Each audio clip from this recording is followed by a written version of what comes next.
Assalamualaikum warahmatullahi wabarakatuh. Perkenalkan saya Kenny Lavinia Marcelina dari kelas penyusunan kontrak kelas M yang diampu oleh Bapak Riko Survival. Di sini saya akan menjelaskan tugas saya, yaitu ada surat perjanjian sewa tanah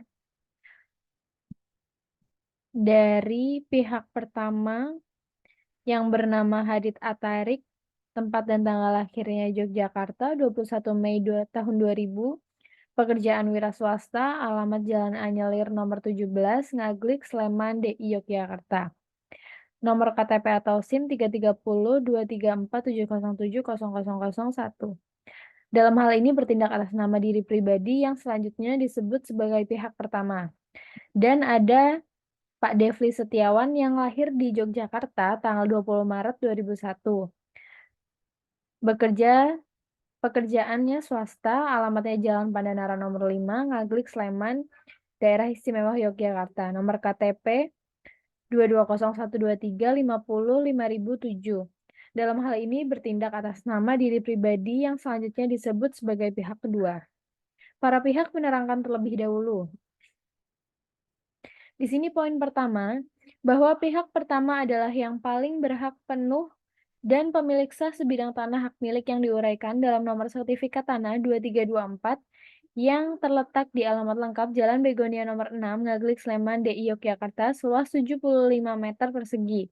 Dengan batas-batas, utara ada Pak Suwardi, selatan ada Pak Yanto, dan sebelah barat ada Jalan Anyelir, dan sebelah timur ada Jalan Mawar. Dan untuk selanjutnya disebut tanah. Bahwa pihak pertama akan menyewakan tanah tersebut di atas kepada pihak kedua, dan pihak kedua benar-benar telah menyatakan persetujuannya untuk menyewa tanah dari pihak pertama. Bahwa para pihak menerangkan bahwa pihak pertama dengan ini menyewakan kepada pihak kedua, yang dengan ini menyewa tanah dari pihak pertama yang ditandatangani oleh kedua belah pihak dengan materai cukup serta dilampirkan dalam perjanjian ini. Selanjutnya, para pihak menerangkan bahwa sewa menyewa tanah ini dilangsungkan dan diterima dengan syarat-syarat ketentuan yang diatur dalam 13 pasal seperti berikut di bawah ini. Pasal pertama tentang jangka waktu. Di poin pertama ada sewa menyewa ini dilangsungkan dan diterima untuk jangka waktu 1 tahun terhitung sejak tanggal bulan tahun 20 Maret 2024 dan berakhir pada tanggal 20 Maret 2025. Poin kedua, setelah jangka waktu tersebut berakhir dan pihak kedua bermaksud untuk memperpanjang, maka pihak kedua harus memberitahukan kepada pihak pertama secara tertulis, selambat-lambatnya 1 bulan sebelum berakhirnya perjanjian ini. Di poin terakhir ada syarat-syarat serta ketentuan-ketentuan perihal perpanjangan sewa tanah tersebut akan ditentukan dalam surat perjanjian tersendiri. Jual beli tanah tersebut dilakukan dan disetujui oleh masing-masing pihak dengan harga per meter persegi Rp700.000 atau jumlah uang keseluruhan harga tanah tersebut adalah Rp30 juta dan akan dibayarkan pihak kedua kepada pihak pertama secara tunai selambat-lambatnya 1 minggu setelah ditandatanganinya surat perjanjian ini. Kita lanjut ke pasal 2 ada harga sewa. Poin pertama, harga sewa tanah ditetapkan sebesar Rp30 juta per tahun untuk keseluruhan jangka waktu sewa dan uang tersebut akan diberikan pihak kedua kepada pihak pertama bersamaan dengan penandatanganan surat perjanjian ini sebagai tanda pelunasan dari seluruh jumlah uang sewa termaksud. Pihak pertama akan memberikan tanda bukti penerimaan tersendiri kepada pihak kedua. Di poin yang terakhir ada pihak pertama dalam masa sewa menyewa ini sama sekali tidak diperbolehkan mengambil uang sewa tambahan lagi dari pihak kedua dengan mengemukakan dalih atau alasan apapun juga. Pasal 3, serah terima tanah. 1. Pada saat perjanjian ini, pihak pertama menyerahkan tanah kepada pihak kedua. Poin kedua, pihak kedua menerima penyerahan tanah sesuai menurut kondisi nyata dan pada hari penyerahan tersebut. Poin ketiga, ada penyerahan tanah dari pihak pertama kepada pihak kedua dituangkan dalam suatu berita acara serah terima. Dan pasal 4, penggunaan tanah. Pihak kedua berhak sepenuhnya untuk menggunakan tanah yang disewanya dengan perjanjian ini untuk lahan parkir atas tanggung jawab pihak kedua sendiri dan dengan memperhatikan serta menaati segala peraturan-peraturan hukum yang berlaku. Di poin kedua ada pihak kedua tidak akan menggunakan tanah untuk tujuan yang lain daripada yang disepakati dalam perjanjian ini, kecuali telah mendapat izin tertulis dari pihak pertama. Pasal 5 ada pemeliharaan tanah. Pihak kedua diwajibkan untuk memelihara tanah yang disewanya dengan sebaik-baiknya dengan ongkos atau biaya pemeliharaan pihak kedua sendiri. Pihak pertama akan mengambil tindakan-tindakan pencegahan untuk menjaga keamanan dalam lingkungan wilayah usaha pihak pertama.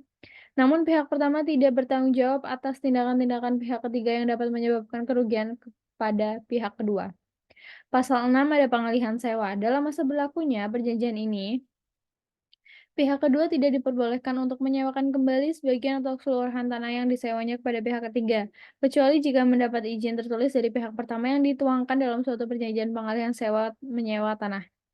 Pasal 7 ada pajak, iuran, dan pungutan. Segala macam bentuk pajak, iuran, dan pungutan uang yang berhubungan dengan tanah di atas diberlakukan ketentuan sebagai berikut. Sejak sebelum sehingga waktu ditandatanganinya perjanjian ini, masih menjadi kewajiban dan tanggung jawab pihak pertama. Setelah ditandatanganinya perjanjian ini dan seterusnya menjadi kewajiban dan tanggung jawab ke pihak kedua. Dan yang ketiga, perbuatan atau tindakan yang melanggar hukum yang dilakukan pihak kedua sepenuhnya menjadi tanggung jawab pihak kedua. Pasal 8. Ada kewajiban ahli waris. Perjanjian ini tidak berakhir karena salah satu pihak meninggal dunia, melainkan akan tetap bersifat turun-temurun dan harus dipatuhi oleh para ahli waris atau penerima hak masing-masing pihak. Pasal 9 ada pelanggaran atau kecurangan. Apabila salah satu dari pihak melakukan kecurangan atau melanggar serta tidak menaati perjanjian ini, maka diberlakukan peraturan sebagai berikut. Poin pertama ada, apabila pihak kedua melakukan pelanggaran atau tidak menaati perjanjian ini, maka pihak pertama berhak untuk minta perjanjian ini dibatalkan. Poin kedua, apabila pihak pertama melakukan pelanggaran atau tidak menaati perjanjian ini, maka pihak pertama wajib memberikan atau membayar ganti rugi kepada pihak kedua. Besarnya ganti rugi tersebut ditetapkan oleh 3 orang arbiter yang terdiri. Yang pertama ada seorang arbiter yang ditunjuk pihak pertama, yang kedua ditunjuk oleh pihak kedua, yang ketiga seorang arbiter yang ditunjuk dari pihak pertama dan pihak kedua. Kita lanjut ke pasal 10, ada pemutusan perjanjian oleh pihak pertama. Pihak pertama berhak untuk memutuskan hubungan sewa-menyewa berdasarkan perjanjian ini tanpa pemberitahuan terlebih dahulu kepada pihak kedua dalam hal-hal berikut.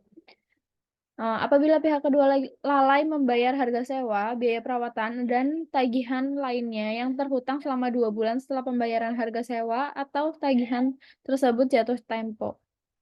Dan yang kedua adalah apabila kegiatan atau usaha pihak kedua dihentikan untuk sementara berdasarkan penetapan dari instansi yang berwenang atau izin usahanya dicabut oleh pihak pertama. Pasal 11, pemutusan perjanjian oleh pihak kedua. Pihak kedua berhak untuk memutuskan hubungan sewa-menyewa berdasarkan perjanjian ini sebelum berakhirnya jangka waktu sewa-menyewa dengan syarat-syarat sebagai berikut. Pihak kedua memberitahukan secara tertulis perihal keinginannya itu kepada pihak pertama, sekurang-kurangnya 1 bulan sebelum perjanjian ini putus. Pihak pertama akan memberikan jawaban secara tertulis kepada pihak kedua perihal permintaan tersebut dengan disertai dengan pemberitahuan hak-hak dan kewajiban-kewajiban lain yang harus dipenuhi oleh kedua belah pihak. Dan poin kedua ada pihak kedua tidak berhak menuntut pengembalian uang sewa dan biaya perawatan yang telah diterima oleh pihak pertama. Lanjut ke pasal 12, ada penyelesaian perselisihan. Hal-hal yang belum tercantum dalam perjanjian ini akan dibicarakan serta diselesaikan secara kekeluargaan melalui jalan musyawarah atau untuk mufakat oleh kedua belah pihak. Apabila terjadi perselisihan dan tidak bisa diselesaikan secara kekeluargaan atau musyawarah mufakat, kedua belah pihak bersepakat untuk menyelesaikannya secara hukum dan kedua belah pihak telah bersepakat untuk memilih tempat tinggal yang umum. Dan yang terakhir penutup. Surat perjanjian sewa-menyewa tanah ini dibuat 2 rangkap yang ditandatangani kedua belah pihak di Jalan Magelang pada hari Minggu tanggal 10 bulan Februari tahun 2024, di mana masing-masing pihak berada dalam keadaan sadar serta tanpa adanya paksaan atau tekanan dari pihak manapun juga. Sekian dari saya untuk penjelasan tentang kontrak sewa-menyewa ini. Terima kasih atas perhatiannya. Wassalamualaikum warahmatullahi wabarakatuh.